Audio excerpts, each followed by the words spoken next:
This is a Net News Network headline news brought to you by the Behind the Line podcast, bringing you all the crazy, chaotic news from around the United States and the world.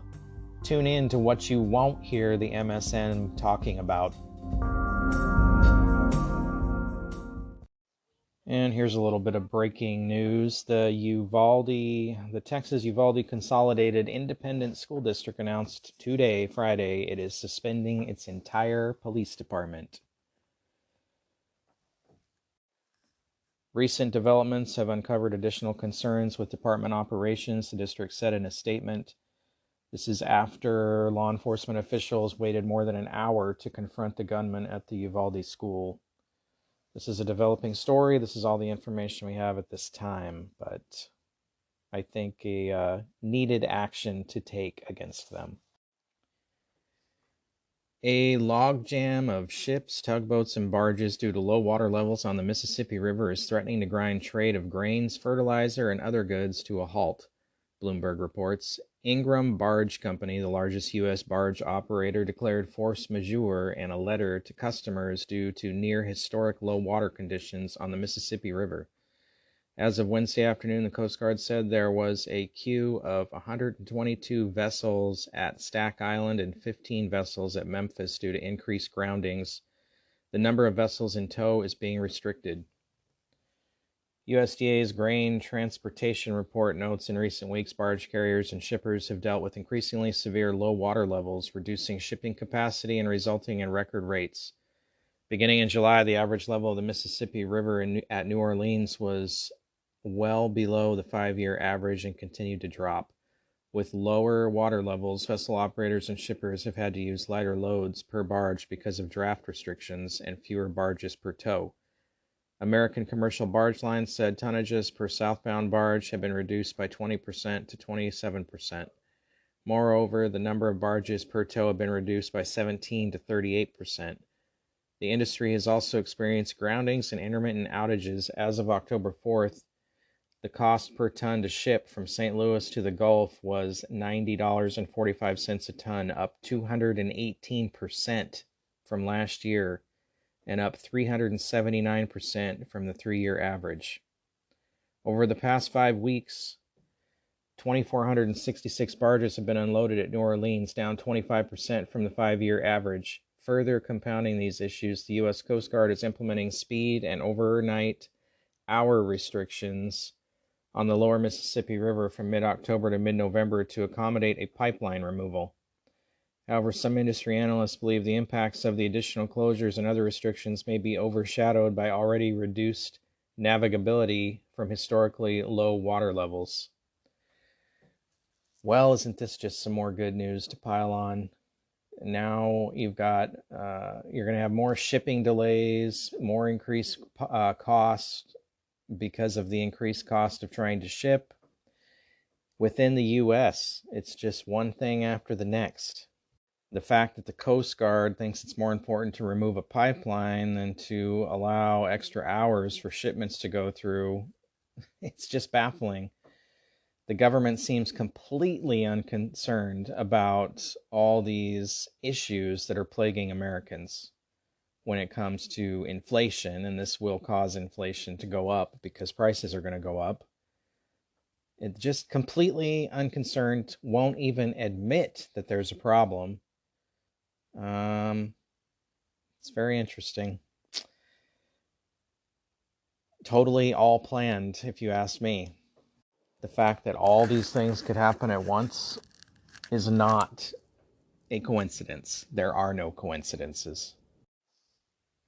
New York City Mayor Eric Adams declared a state of emergency Friday in response to the continued arrival of illegal migrants from southern states. More than 17,000 migrants have been bused to the city since the spring, a small fraction of the migrant encounters at the border over that time frame. Fox News cameras at the Port Authority Transportation Terminal filmed 8 buses arriving Friday after 9 arrived Thursday. Adams said that 1 in 5 people in the city's shelter system is a migrant, which is creating the crisis. This is a humanitarian crisis. that started with violence and instability in South America and is being accelerated by American political dynamics, Adams said Friday. Thousands of asylum seekers have been bussed into New York City and simply dropped off without notice, coordination, or care, and more arriving every day. Wow, sir, maybe you should visit the border states of the southern U.S., eh? Adams has criticized Texas Governor Greg Abbott repeatedly for the influx of migrants, accusing the Republican of turning illegal immigrants into political pawns. The crisis is not of our own making, but one that will affect everyone in this city. Now and in the months ahead, Adams continued Friday, New Yorkers deserve to know why this is happening and what we plan to do. But the busing is a bipartisan effort, with the Democratic mayor of El Paso, Texas, sending more migrants to New York City than Abbott. The border city, which has been at the front line of the massive migrant crisis that has raged since early 2021, has so far bused over 2,500 migrants to New York City since the end of August, as well as about 150 migrants to Chicago. El Paso's Democratic Mayor Oscar Leeser has said that of the fellow Democratic mayor's criticisms, the people are not coming to El Paso, they're coming to America. Adams suggested that more shelters may need to be built in addition to the one going up in Randall's Island. The mayor has used 42 hotels to house migrants and has even worked on a deal with Norwegian cruise lines for more housing. You know, I have a simple solution to all of this. If we just close the border and only let people in the legal way, that will end this whole problem for everybody. Finish the wall, enforce our borders, follow the law, problem solved. There is no other country in the world that allows people to flow across their borders the way the U.S. does. Federal prosecutors have reportedly gathered enough information to charge President Joe Biden's son, Hunter Biden, with multiple crimes related to taxes and lying to investigators about a firearm purchase. The Washington Post reported that federal agents determined months ago that they had a viable criminal case against the president's son, but the agents do not have the ability to file charges. That ability lies solely with the U.S. Attorney in Delaware, a holdover from the Trump administration at the U.S. Justice Department. Now U.S. Attorney in Delaware David C. Weiss must determine whether to file criminal charges against 52-year-old Hunter Biden. The federal criminal investigation into Hunter Biden began in 2018 and focused on financial matters stemming from his overseas business dealings. As the investigation grew, multiple agencies scrutinized whether he paid all the taxes that he was required to and whether he lied on an ATF Form 4473 background check while purchasing a firearm. A prosecutor can say they have bigger fish to catch, or they can decide to seek a deal, Joseph G. Green, a retired ATF agent, said. As agents, we would always include as many charges as we could, but it's ultimately up to the prosecutor to decide which ones they will bring. Fox News and CNN reported back in July that Weiss's office was weighing charging Hunter Biden with a variety of crimes related to tax violations, lying on the gun background check form, and possible foreign lobbying crimes. Hunter Biden's attorney was furious over the report, saying that any federal agent that leaked information to the Washington Post committed a felony. It is a federal felony for a federal agent to leak information about a grand jury investigation such as this one, Attorney Chris Clark said in a statement. Any agent you cite as a source in your article apparently has committed such a felony. We expect the Department of Justice will diligently investigate and prosecute such bad actors as is proper and legally required. We believe the prosecutors in this case are diligently and thoroughly weighing not just evidence provided by agents, but also all the other witnesses in this case, including witnesses for the defense. That is the job of the prosecutors. They should not be pressured, rushed, or criticized for doing their job. Yeah, let's turn the whole focus onto some guy that leaked information to the news. Like, this has been going on for years with Hunter Biden. Videos of him with hookers and cocaine and crack and guns and all kinds of weird stuff. This is the smartest guy our president knows. Clearly. A group of over 30 GOP senators wrote a letter to U.S. Attorney General Merrick Garland last month pushing for a special counsel to protect the ongoing Department of Justice investigation into Hunter Biden from politicization. The senator cited whistleblower accounts alleging that top officials at the FBI quashed concerning reports about the Biden scion prior to the 2020 election. Imagine that, the FBI not doing their job. How about all the shady deals between the Bidens and Ukraine and the Bidens and China? And why doesn't anybody care about that? The media hasn't got a care in the world about that. It's amazing that all these people are above the law while the rest of us, if this was any one of us doing any of these crimes, we'd be on our way to jail years ago. On Wednesday, Republicans led by U.S. Congressman Mike Waltz, a representative from Florida, Republican from Florida, sent a letter noting a report alleging that 162 scientists who had worked for the Los Alamos National Laboratory in New Mexico, which performs research to support America's nuclear weapons program, had went on to support the Chinese Communist Party. Strider Technologies Incorporated issued the report titled The Los Alamos Club, asserting that the scientists who had worked at the lab over a period of over 30 years had later returned to China to support the Chinese Communist Party. The Chinese Communist Party has been stealing our research and technology for decades through its foreign talents programs, and it's critical to our national security that we put an immediate stop to their espionage efforts, Waltz wrote to Energy Secretary Jennifer Granholm and Director of the White House Office of Science and Technology Policy, Arati Prakbakar. Over the years, we have seen numerous examples of the CCP practicing this tactic at our institutions of higher education through their Thousand Talents program and their Youth Thousand Talents program, he continued. These programs are part of the CCP's overarching military-civil fusion, MCF, national strategy. Under the MCF, the CCP targets seemingly innocuous key civilian technologies, acquires them illicitly, and exploits the dual-use potential of these technologies to build up their military capabilities. According to the report, the scientists had returned to China to allegedly support the CCP in various domestic and military research and development programs. Republicans on the Science, Space, and Technology Committee specifically crafted policies to prohibit China's recruitment programs, and the Biden administration must be transparent in its implementation of these policies, he added. Waltz also took aim at what he called malign talent recruitment programs. The Los Alamos Club confirms the concerns surrounding the malign talent recruitment programs, clearly demonstrating that the CCP had been successful at stealing and capitalizing on our research and development, Waltz declared. As a result, these malign talent recruitment programs have now resulted in a tangible national security threat to the United States. The Republicans also demanded answers about if the Department of Energy was aware of attempts to infiltrate the lab through recruitment programs, and if there were any precautions put in place to protect U.S. research. Have you ever seen a weaker administration in this country than what we have right now? Maybe when Jimmy Carter was president, maybe. But I think Biden and his administration goes well beyond the Carter administration in patheticness. Our federal government seems to have no clue or no concern about any of the things going on.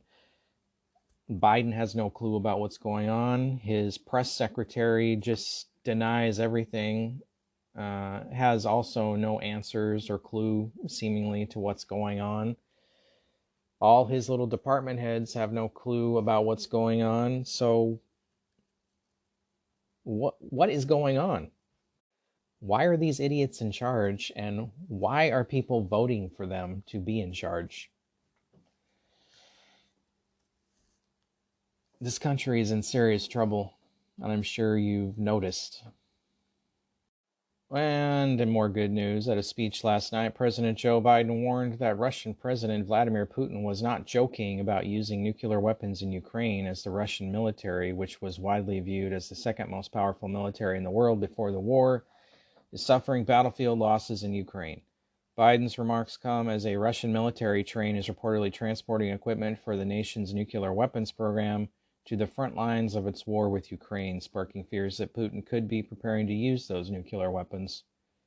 The Telegraph reported that the train is operated by the secretive Nuclear Division and linked to the 12th Main Directorate of the Russian Ministry of Defense. The train, which was pictured on a Russian propaganda Telegram account, was reportedly on its way to Ukraine from central Russia. Biden issued the warning while talking to Democrats at a fundraiser in New York Thursday night at the home of James Murdoch, the media investor. Biden said that Putin was not joking about potentially using tactical nuclear weapons or biological or chemical weapons because his military is, you might say, significantly underperforming. We have not faced the prospect of Armageddon since Kennedy and the Cuban Missile Crisis, Biden said, adding that we have a direct threat of the use of nuclear weapons if, in fact, things continue down the path they are going. Biden added that he was trying to figure out what Putin wanted in order to save face and back out of the situation. I'm trying to figure it out. What is Putin's off-ramp, Biden claimed. Where does he find a way out? Biden's warning comes after the U.S. federal government announced a $290 million purchase of Nplate, a drug that is used to treat severe radiation sickness. The Department of Health and Human Services announced the purchase this week from Amgen, a company based in California. This is part of our ongoing work for preparedness and radiological security, a spokesperson for the department claimed in a statement. It has not been accelerated by the situation in Ukraine. It's just a coincidence. Just another coincidence, folks. ARS, acute radiation syndrome, also known as radiation sickness, occurs when a person's entire body is exposed to a high dose of penetrating radiation, reaching internal organs in a matter of seconds. A statement from the department said symptoms of ARS injuries include impaired blood clotting as a result of low platelet counts, which can lead to uncontrolled and life-threatening bleeding. To reduce radiation-induced bleeding, Nplate stimulates the body's production of platelets, the statement added. The drug can be used to treat adults and children. Do you think Russia or China or any other country looks at our president and the way things are being run in this country and has any concern at all about anything we might do to try to stop them from doing what they want to do? I highly doubt it. You have a president who can't get a coherent thought out 90% of the time, doesn't know where he is half the time, can't remember anything, is obviously physically and mentally frail. You have a vice president who is mainly absent from everything, but when she does show up, she can't speak a coherent sentence either and talks in circles, seems completely confused at all times. You've got the Speaker of the House, Nancy Pelosi, who looks like she escaped from a nursing home, mental ward, and also does not speak coherently. I'm just wondering why, if you are a Democrat, why do you want these ancient relics in office? Why do you keep voting for these people? Don't you want some young blood, some fresh blood, some new ideas, some young ideas in politics? All these Democrats, and a lot of Republicans too, they've been in office for their entire lives. 50 years. It's too long. They're out of touch. They're all rich. They have no idea what it's like to live as a middle class or low income American. It is time for younger people with new ideas to get into office. I don't care if they're Republican or Democrat. I'm just tired of seeing these same old people with these same old ideas trying to protect their wealth, their legacy, their control, and they don't care about the people, and they will say anything they have to get voted in and do nothing about it. Democrats, some of these Democrats have been in office for 30 to 50 years, and there have been times during that time when it's been Democrats in full control of the government. And yet, none of this stuff that they complain about all the time gets done. Why is that?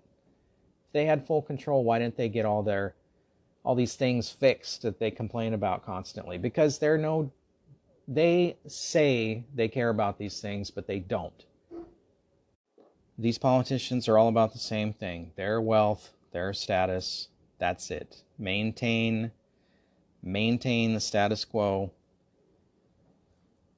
Do a little bit here and there to sort of satisfy people, to get them to go along, and then it's just status quo. Coasting.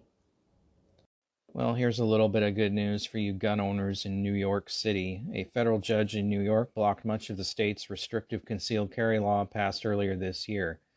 In a lawsuit brought by a group of New York State gun owners, Northern District of New York Judge Glenn T. Sotheby ruled Thursday that much of the state's Concealed Carry Improvement Act violates the Supreme Court's orders in New York State Rifle and Pistol Association versus Bruin, and by extension the Second Amendment rights of New Yorkers. Sotheby blocked much of the law from taking effect, but he gave New York State officials 3 days to appeal the ruling before it takes effect. First, the ruling struck down the law's requirement that a person must have a good moral character to obtain a concealed carry permit. In his opinion, Sotheby blasted the restrictions for severely curtailing New Yorkers' Second Amendment rights. In essence, New York State has replaced its requirement that an applicant show a special need for self-protection with its requirement that the applicant rebut the presumption that he or she is a danger to himself or herself while retaining and even expanding the open-ended discretion afforded to its licensing officers, Sotheby wrote in his opinion. Yes, good moral character, whatever the government determines that is. Simply stated, instead of moving toward becoming a shall-issue jurisdiction, New York State has further entrenched itself as a shall-not-issue jurisdiction, and by doing so, it has further reduced a first-class constitutional right to bear arms in public for self-defense into a mere request, which is burdened with a presumption of dangerousness and the need to show good moral character. While it struck down the good moral character requirement, the decision upheld other requirements to obtain a concealed carry permit. Sotheby upheld the requirement that applicants submit 4 character references, but struck down other requirements for contact information from the applicant's spouse and family, as well as the requirement to disclose all social media accounts. Sotheby especially pointed out pseudonyms, social media accounts, citing the example of pseudonyms used to protect identities in publishing and the press. He also upheld a provision letting licensing officers procure other information in licensing applications on the grounds that such information is very limited in scope. He also opened the door for revisiting that provision at trial. He also upheld the requirement that applicants receive 18 hours of firearms training. However, he blocked the requirement to meet in person with a licensing officer before receiving a concealed carry permit. Sotheby also struck down many of the sensitive locations where the law bans carrying firearms, writing that state officials have simply not met their burden of sifting the historical materials for evidence to sustain New York State statute. He upheld bans on carrying a firearm at government buildings, polling places, public areas temporarily restricted by a government entity, schools, and protests and other constitutional assemblies. He also upheld a ban on carrying in places of worship, but made an exception for those persons who have been tasked with the duty to keep the peace at such places. However, he blocked the state from banning firearms on public transportation, at amusement parks, entertainment venues, and places where alcohol is served. That's a little surprising. In Times Square, at healthcare, behavioral health, or drug dependency care centers, libraries, public playgrounds, public parks, and zoos, child and family services centers, and child care centers like daycare, summer camps, centers for the developmentally disabled, addiction centers, mental health centers, disability centers, domestic violence and emergency shelters, and residential properties except for fenced-in farmland or hunting ground. Sotheby issued a temporary restraining order blocking the law being enforced pending a hearing later this month. For a preliminary injunction, he gave state officials 3 days to file an appeal with the Second Circuit before the order takes effect. And more interesting news on the gun front. The FBI, there was a report out that says the FBI undercounts times armed citizens stopped active shootings. Imagine that. The Biden administration's FBI is once again under immense scrutiny. This time, the FBI is in the spotlight for allegedly downplaying the successes of the Second Amendment. According to data from the Crime Prevention Research Center, the FBI claimed that 4.4% of armed Americans have stopped active shooters from 2014 to 2021. However, researchers say that the true number is at least over 34% and that it is over nearly 50% in 2021 alone. The Bureau's current count does not include incidents where the active shooting occurred during the process of another crime. In addition, the FBI did not include incidents where the suspect's firearm did not go off. Researchers went on to claim that areas that are not designated gun-free zones have seen more than 50% of civilian interference. The FBI has been criticized for violating Second Amendment in recent months. This comes after reports revealed agents forced residents to forfeit their right to bear arms. Well, it's like any other report government agencies put out. They only include the data points that they want that meet their needs. It's like the government looking at inflation but not including the price of energy, rent, and groceries when calculating inflation, even though that is the main thing middle-class Americans have to buy. That is our inflation. And now you've got a report coming out where, they don't include, if there was another crime being committed. What? What? It's still an act. It's still a shooting, right? Or the fact that their firearm didn't go off. Well, if they were attempting to shoot and had some kind of malfunction, it's still a crime that's been thwarted by an armed citizen. But they don't want you to know about that stuff. They don't want you to know that the Second Amendment works, that concealed carry people can stop crimes from happening. Who else is going to do that? Not the police. I was a cop for 9 years. Cops show up after the crime happens. Very rarely are you afforded the opportunity to actually be there and stop the crime. So it's up to citizens to do this stuff. This is one of the reasons we have the Second Amendment. So here's a new problem with electric vehicles that we may not have been aware of. Hurricane Ian has revealed a new problem for electric vehicle owners and Florida firefighters. Corroded electric vehicle batteries have caught fire after being soaked in salt water. A fire chief from Florida wrote that as the vehicles become soaked in salt water, the batteries begin to corrode and catch fire. And one particular fire that they had video footage of showed a fire truck dumping 1,500 gallons of water on the vehicle and the fire not going out.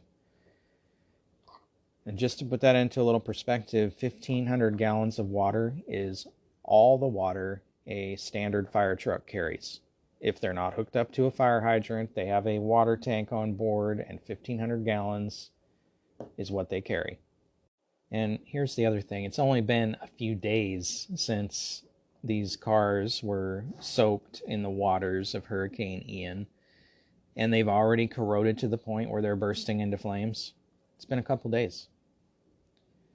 I mean, this may not be a problem for you if you live in the inland U.S., but if you're in coastal cities living near the beach or something, this could be a problem for anybody and everybody. It's just one more thing about electric vehicles that you have to worry about. Also on the law enforcement front, I don't know if you've been following the story of this California family who was kidnapped and murdered. California officials have now arrested the brother of the husband.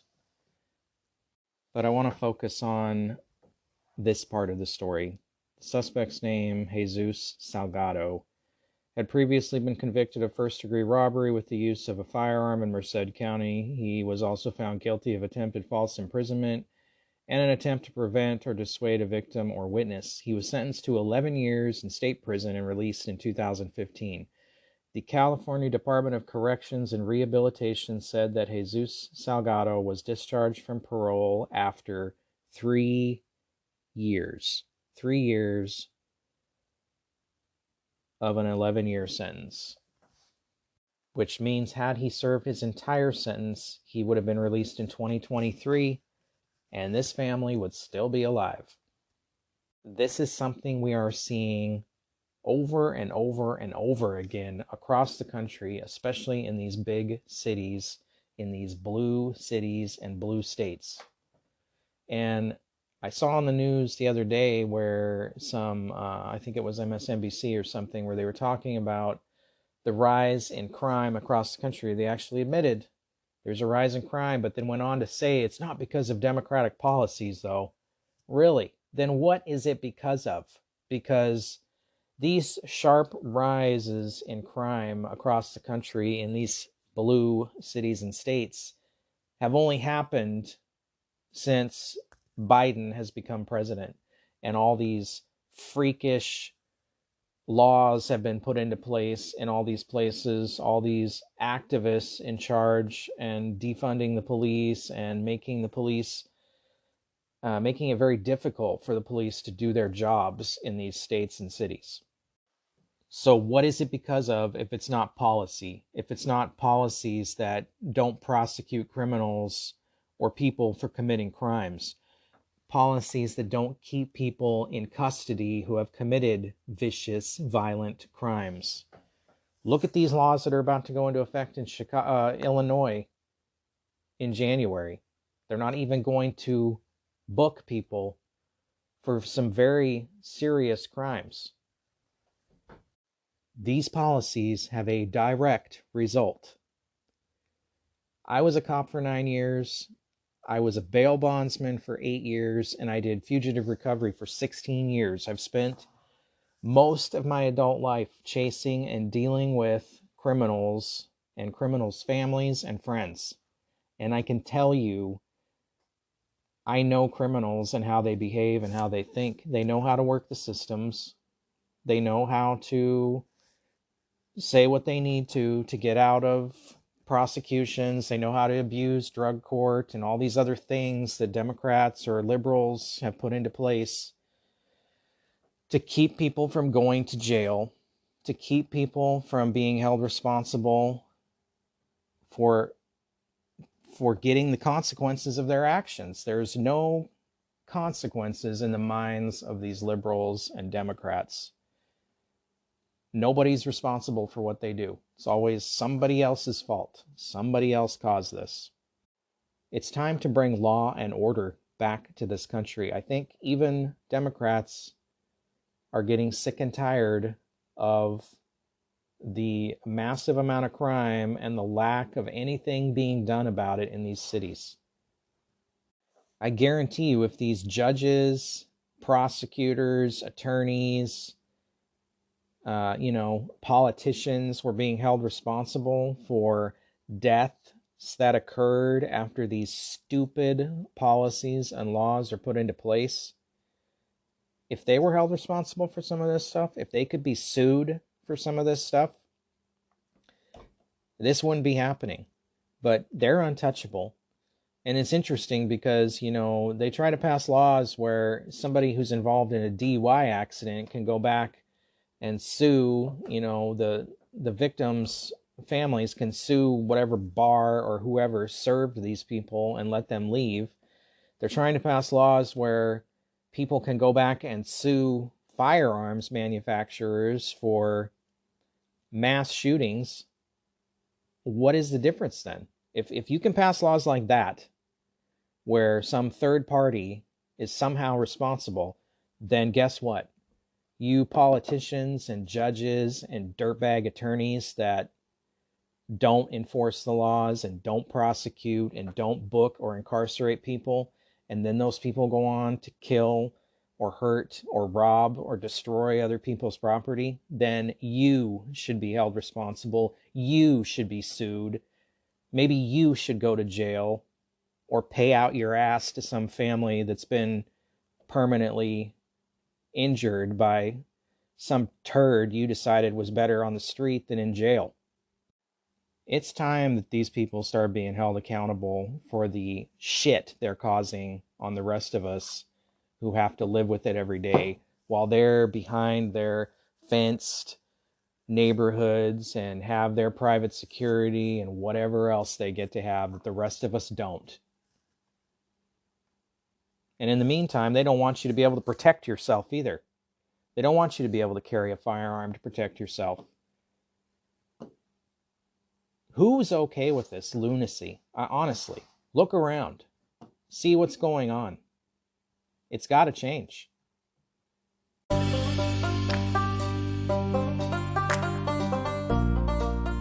Thank you for listening to Net News Network Headline News, brought to you by the Behind the Line podcast.